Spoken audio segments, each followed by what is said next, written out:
আর আজরাইল আসিয়া যখন পৌঁছে দিবা দড়ি আজরাইল আসিয়া যখন পৌঁছে দিবা দড়ি তখন আমার মনা বাই করবে দৌড়া দৌড়ি আমি জানিলাম না গো আল্লাহ মরণের কত দিন বাকি আমার মরণের কত দিন বাকি আমি জানিলাম না গো আল্লাহ মরণের কত দিন বাকি আর হায়াত হইল হাতে বাইরে মওত হইল পায়ে হায়াত হইল হাতে বাইরে মওত হইল পায়ে যে জাগায় যার মরণ লেখা সে জাগায় সে মরে আমি জানিলাম না গো আল্লাহ মরণের কত দিন বাকি আমার মরণের কত দিন বাকি আমি জানিলাম না গো আল্লাহ মরণের কত দিন বাকি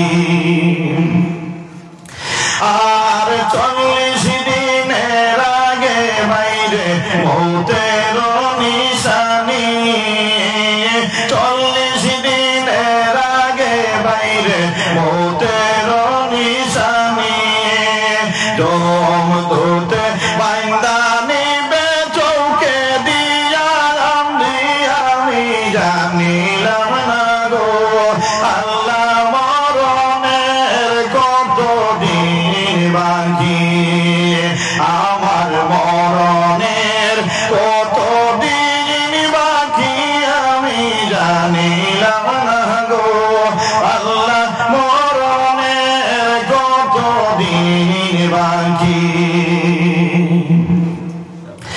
আর আজরাইল আসিয়া যখন পৌঁছে দিবা দড়ি আজরাইল আসিয়া যখন পৌঁছে দিবা দড়ি তখন আমার মনা বাই করবে দৌড়া দৌড়ি আমি জানিলাম না গো আল্লাহ মরণের কত দিন বাকি আমার মরণের কত দিন বাকি আমি জানিলাম না গো আল্লাহ মরণের কত দিন বাকি আল্লাহ মরণের কত দিন বাকি আল্লাহ মরণের কত দিন বাকি ভালো লাগছে না খারাপ লাগছে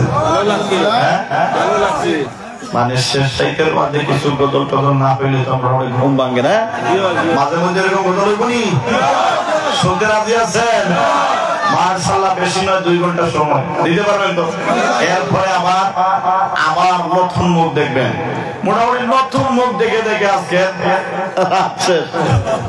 এরপরে এই যে হাসতেছেন এই যে রাতে এই মাসের নাম কি মাসের নাম কি আরবি শাবান এই মাসের মধ্যে এক রাত জেগে থাকলে 70 রাতের সওয়াব মিলে বলেন আল্লাহু আকবার আলহামদুলিল্লাহ আলহামদুলিল্লাহ নাহমাদুহু ওয়া নাস্তাঈনুহু ওয়া নাস্তাগফিরুহু ওয়া নু'মিনু বিহি ونؤمن به ونتوكل عليه ونعوذ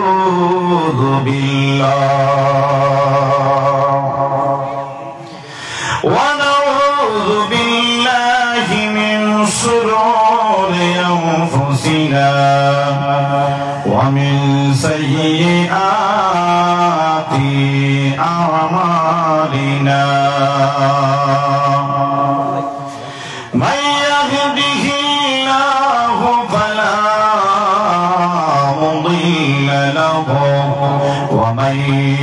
يضلله فلا هادي له ونشهد أن لا إله إلا الله ونشهد أن محمدا عبده ورسوله الذي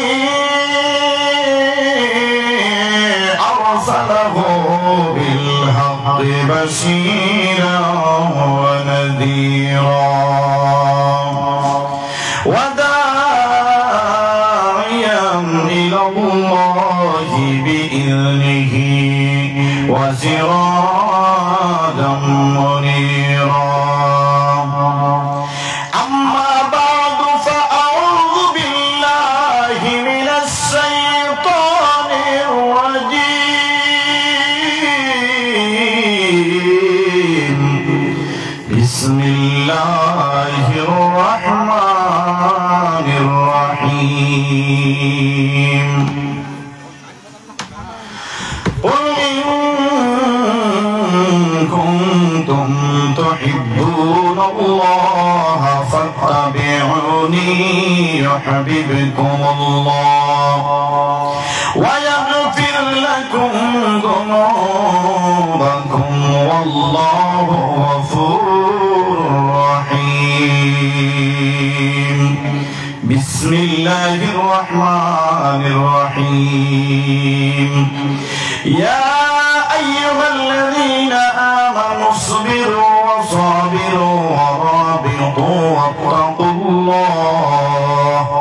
واتقوا الله لعلكم تفلحون وقال النبي صلى الله عليه وسلم من أطاعني دخل الجنة ومن عصاني فقد أبى صدق الله العظيم وصدق رسوله النبي الكريم إن الله وملائكته يصلون على النبي يا أيها الذين آمنوا صلوا عليه وسلموا تسليما اللهم صل على محمد وعلى آله محمد اللهم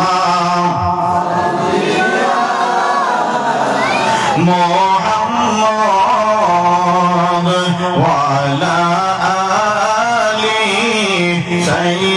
سيدنا محمد এই যে দুরূদ আমার দাদা ছিলেন রায়পুরি সাহেবের মুরিদ বলেন আল্লাহু আকবার আমি ছোটকালে শুনতাম আমার দাদা এইভাবে দুরূদ পড়তেন আমি জিজ্ঞাসা করেছিলাম আপনি যে এইভাবে দুরূদ পড়েন কেন তিনি বলতেন যে আমার পীর সাহেব এইরকম দুরূদ পড়তেন বলেন আল্লাহু আকবার এইজন্য আজকে রায়পুরি তরিকার মাহফিল থেকে অনেক খুশি লাগলো আমার দাদার কথা মনে পড়ছে এইজন্য এরকম দুরূদ পড়তেছি বলেন আল্লাহুম্মা সাল্লি আলা মুহাম্মদ ওয়া আলা আলি সাইয়্যিদিনা মুহাম্মদ আল্লাহুম্মা সাল্লি আলা মুহাম্মদ ওয়া আলা আলি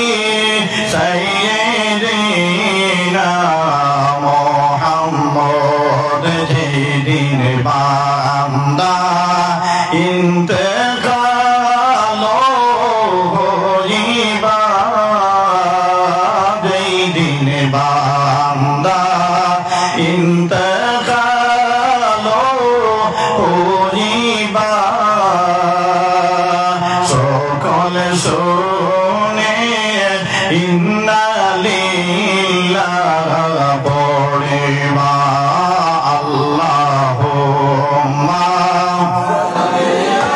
সবাই সবাই আল্লাহুম্মা সাল্লি আলা মুহাম্মাদ ওয়া আলা আলি সাইয়্যিদিনা মুহাম্মাদ। এখন কিছু সময় জিকির হবে, জিকির করতে রাজি আছেন সবাই? কে কে রাজি আছেন একটু হাত তোলেন। মাশাআল্লাহ, সবাই জিকির করবেন। কিন্তু যদি কারোর মুখ যদি বন্ধ দেখা যায় কি শাস্তি বলেন? সবাই তো হাত তুলছে।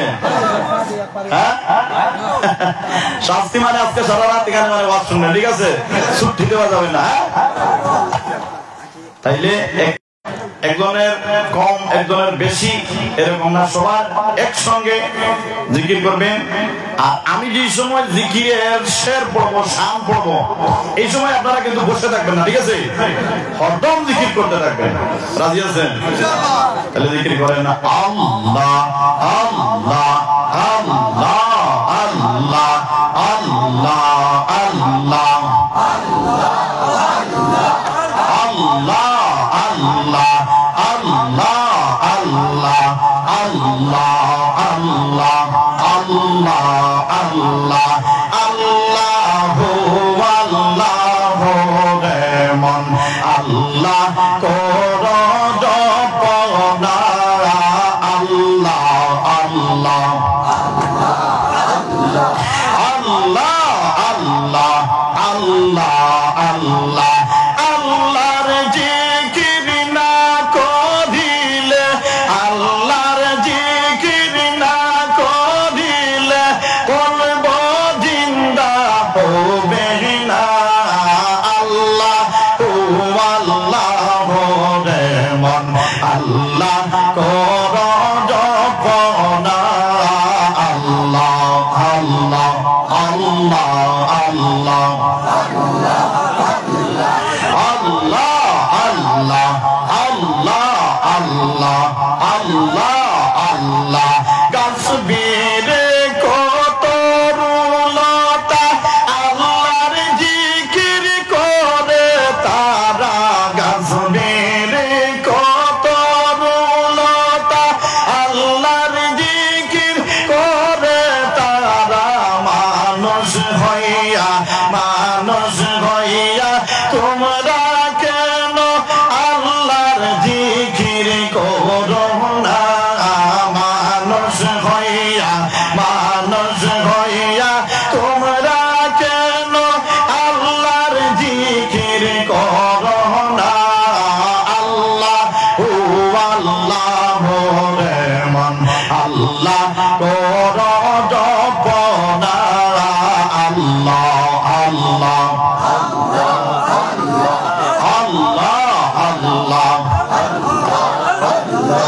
আল্লাহ আল্লাহ আইসো ববে যাইতে হবে বেবে কেন পাবো না?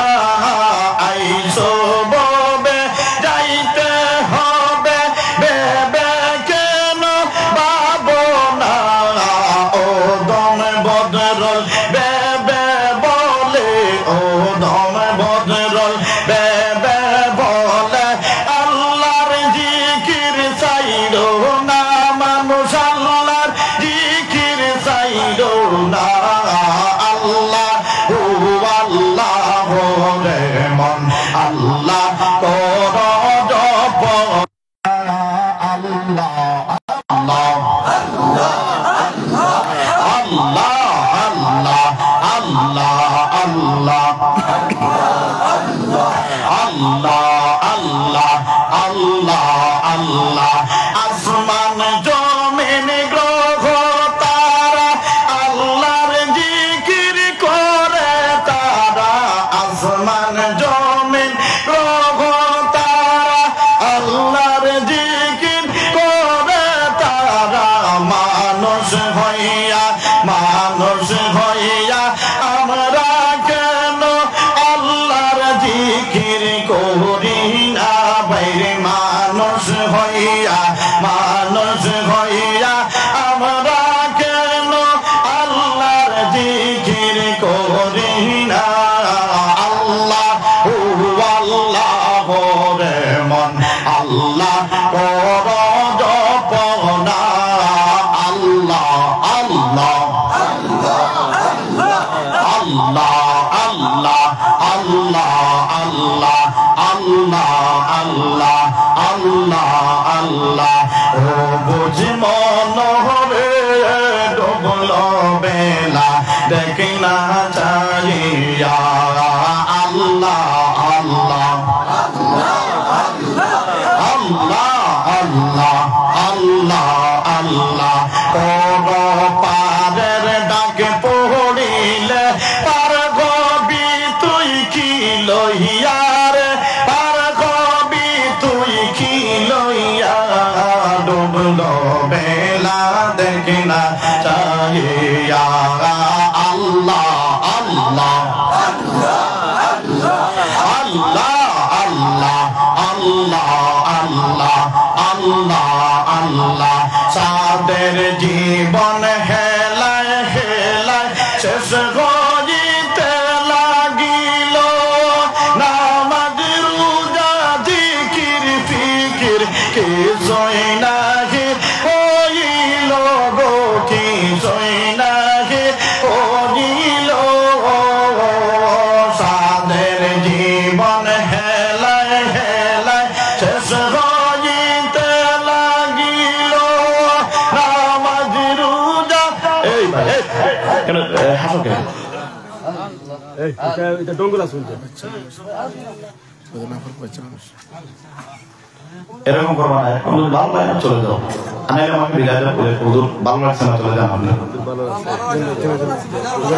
আল্লাহ আল্লাহ আল্লাহ আল্লাহ আল্লাহ আল্লাহ আল্লাহ আল্লাহ আল্লাহ আল্লাহ আল্লাহ আল্লাহ সাদের জীবন হেলায় হেলায় শেষ গজিতে লাগিল নামাজ রোজা জিকির ফিকির কিছুই নাহি হইল গো কিছুই নাহি হইল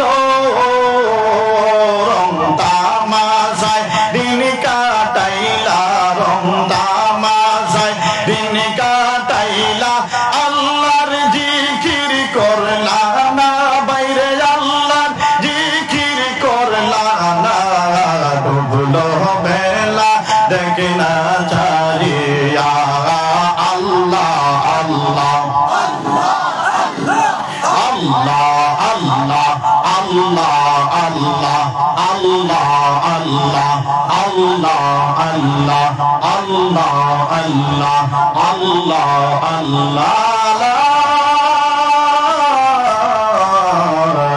ইলাহা ইল্লাল্লাহু মুহাম্মাদুর রাসূলুল্লাহ সাল্লাল্লাহু আলাইহি ওয়াসাল্লাম। সম্মানিত আজকের এই মাহফিলের সভাপতি সাহেব, উপস্থিত মুরব্বিয়ানে কেরাম, আমার প্রাণ প্রিয় যুবক ভাই ও বন্ধুগণ, আল্লাহ রাব্বুল আলামিনের অশেষ মেহেরবানিতে আমরা এই মাহফিলের মধ্যে আসার এবং বসার সুযোগ পেয়েছি। দেখেন, এইরকম মাহফিলের মধ্যে আল্লাহ রাব্বুল আলামিন কিন্তু সবাইকে আসার সুযোগ দেন না। সবাই কি এসেছে? সবাই আসে না।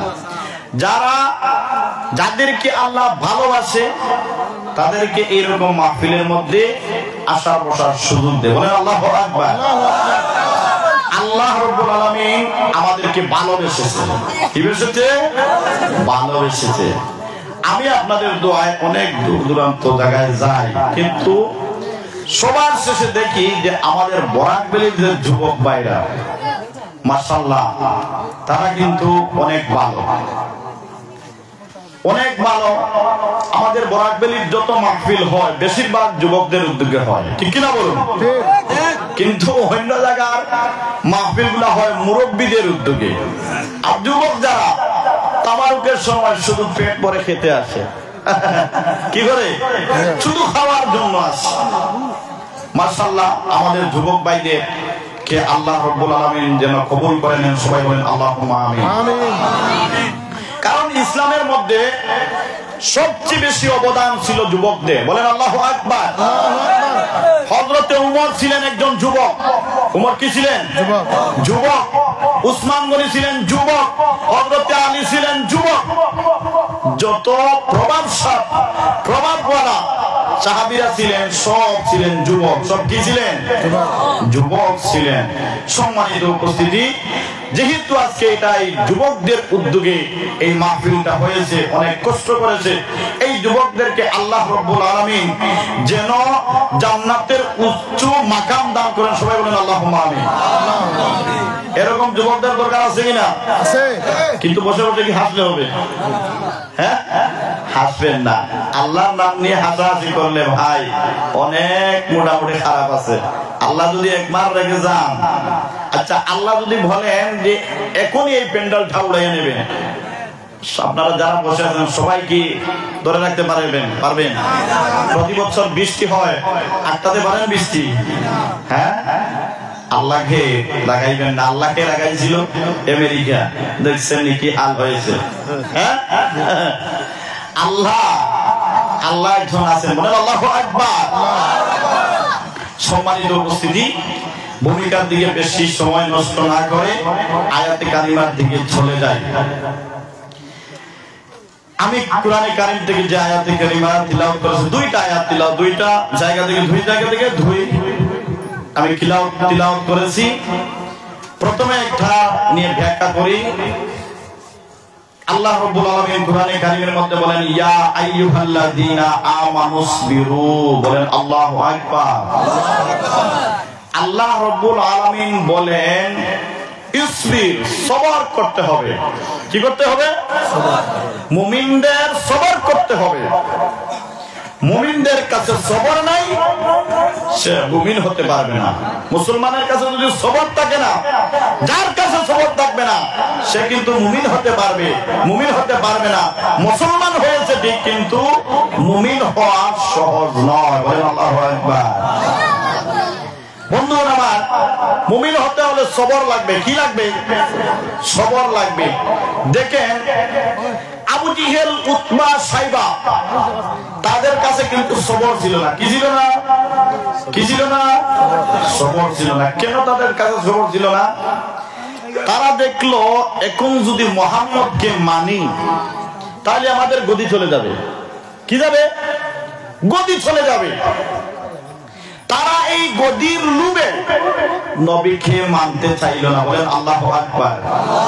কিন্তু তারা প্রতি রাত জেগে জেগে নবী মুহাম্মদুর রাসূলুল্লাহ সাল্লাল্লাহু আলাইহি ওয়াসাল্লামের তিলাওয়াত শুনতে যাইতো, বলেন আল্লাহু আকবার। কিন্তু তাদের কাছে সবর না থাকার কারণে তারা নবীকে মানল না, জাহান্নামের কীট হয়ে গেল। কি হয়ে গেল? জাহান্নামের কীট হয়ে গেল। আর সামান্য আগে যে বলেছিলাম, আল্লাহ যাকে ভালোবাসে তাকে হেদায়েত দান করে। আল্লাহ যাকে ভালোবাসে তাদেরকে হেদায়েত দান করে, যাকে ভালোবাসে না তাদের কপালে কোনোদিন হেদায়েত আসবে না। তারা নবীকে দেখলো, স্বচক্ষে দেখলো, কিন্তু তারা হেদায়েত হলো না। হেদায়েত হলেন ফ্রান্সের একজন সাহাবী, বলেন আল্লাহু আকবার। বাড়ি কোথায় ছিল? ফ্রান্স। সবর ছিল, অন্তরের মধ্যে সবর ছিল। এই সবর থাকার কারণে এই সাহাবী কি হয়েছে? হেদায়েত হয়ে গেছেন, বলেন আল্লাহু আকবার। ফ্রান্সের সাহাবীর নাম কি জানেন আপনারা? হ্যাঁ, ফ্রান্সের যে সাহাবী ছিলেন এই সাহাবীর নাম জানেন? কেউ জানেন না? তাইলে আজকে শিখে নেন। সবাই কিন্তু জানেন। ফ্রান্সের সাহাবীর নাম ছিল সলমান ফার্সি রাদিয়াল্লাহু তাআলা আনহু। ফার্সি মানে ফ্রান্সের, ফার্সি ফ্রান্সের। সলমান ফার্সি রাদিয়াল্লাহু তাআলা আনহু বাড়ি ছিল ফ্রান্সে। সবর ছিল অনেক বেশি, অনেক ত্যাগ স্বীকার করেছিলেন, বলেন আল্লাহু আকবার। বন্ধুরা আমার, দেখেন সাহাবী ফ্রান্সের মধ্যে কিভাবে ইসলাম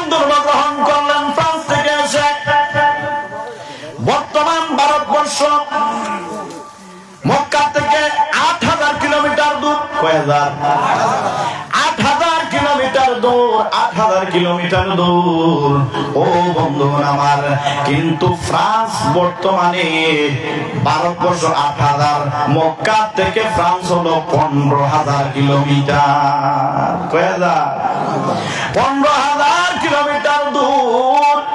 সেই জায়গায় সালমান ফারসি রাদিয়াল্লাহু তাআলা আনহুকে আল্লাহ হেদায়েত দিল, বলেন আল্লাহু আকবার। কিন্তু উতবা সাইবা আবু জেহেল অনেক বড় বড় কাট্টা কাফির ছিল, কিন্তু তাদেরকে আল্লাহ হেদায়েত দিলেন না, যার জন্য তাদের কপালে হেদায়েত নসিব হইল না। জোরে জোরে বলেন আল্লাহু আকবার। এখন শুনতেননি কিভাবে ইসলাম, কিভাবে হেদায়েত হইলেন সালমান ফারসি? জেনে রাখা ভালো, হয়তো কোনদিন কোন প্রশ্নের মুখে পড়তে হয়। সালমান ফারসি রাদিয়াল্লাহু তাআলা আনহু ছিলেন যুবক মানুষ। কি ছিলেন? 35 বছর বয়সের যুবক সালমান ফারসি। ও বন্ধু আমার, কিছু গ্রামের মধ্যে দেখবেন কিছু যুবক থাকে, তারা মসজিদের ইমামদের সঙ্গে তাদের সম্পর্ক ভালো থাকে, ঠিক কিনা? প্রতি ওয়াক্তে নামাজে যায়, ইমাম সাহেবের সঙ্গে বসে, ইমাম সাহেবের কাছ থেকে অনেক কিছু শিখে। এরকম যুবক আছে কিনা? এরকম যুবক আছে। সালমান ফারসি রাদিয়াল্লাহু তাআলা আনহুর মনোভাব এরকম ছিল। সালমান ফারসি বাড়ির পাশে একটা গির্জা, এই গির্জার মধ্যে একজন পাদ্রী থাকতো, বৃদ্ধ পাদ্রী। ওই বৃদ্ধ পাদ্রীর কাছে চলে গেলেন, গিয়ে দেখে ওই বৃদ্ধ পারসি বা পাদ্রী ইনজিল শরীফ তিলাওয়াত করতেছে, বলে আল্লাহু আকবার। এখন কোন ইনজিল শরীফ নয়, আসল যে ইনজিল শরীফ, তাওরাত বড় বড় কিতাব কয়টা জানেন আপনারা? 4টা। তাওরাত, জবুর, ইনজিল, ফুরকান, মানে আমাদের কোরআন শরীফ, বলেন আল্লাহু আকবার। ইনজিল শরীফ তিলাওয়াত করতেছেন পাদ্রী। ওই ইনজিলের মধ্যে যে সময় দুজাহানের বাদশা নবী হযরত মুহাম্মদুর রাসূলুল্লাহ সাল্লাল্লাহু আলাইহি ওয়াসাল্লামের নাম মোবারক আসে, সঙ্গে সঙ্গে পাদ্রী এই নামের উপরে এইভাবে চুম্বু খায়, বলে আল্লাহু আকবার। অনেকদিন দেখলেন, কিছু সময় পর পর মুহাম্মদের নাম আসে, বলেন আল্লাহু আকবার। এই মুহাম্মদের নামের মধ্যে ওই পাদ্রী চুমু খায়। সালমান ফারসি দিন আর না জিজ্ঞেস করে পারলেন না, ডাক যা বললেন, চাচা গো, ও চাচা, আজকে কিন্তু আপনাকে একটা প্রশ্ন করতে হবে। কি করতে হবে? একটা প্রশ্ন আমি করব, প্রশ্নের কিন্তু আনসার দিতে হবে। কি দিতে হবে? আনসার দিতে হবে। পাদ্রী ডাক যা বলে, সালমান রে, ও বাবা সালমান, প্রশ্ন করো, কোনো অসুবিধা নাই, কোনো অসুবিধা নাই। সালমান ডাক যা বললেন, চাচা গো, ও চাচা, আপনি যে তাওরাত পড়েন, জবুর পড়েন, ইনজিল পড়েন গো, যেই সময় মুহাম্মদ বলে একটা নাম আছে, এই মুহাম্মদের নামের উপরে কেন আপনি চুমু খান? সুবহানাল্লাহ। কেন চুমু খান? কেন চুমু খান গো? কেন চুমু খান? পাদ্রী ডাঙ্গা বলে, সালমান শুন, সালমান শুন রে, সালমান শুন, এই যে মুহাম্মদের নাম, এই মুহাম্মদ সাধারণ কোন মানুষ নয় রে। এই মুহাম্মদকে যদি আল্লাহ না বানাইতো, আল্লাহ তার 1000 মখলুক বানাইতো না। এই মুহাম্মদ কোন দিন জমিনে আসবে, কোন বংশের মধ্যে আসবে, এই মুহাম্মদের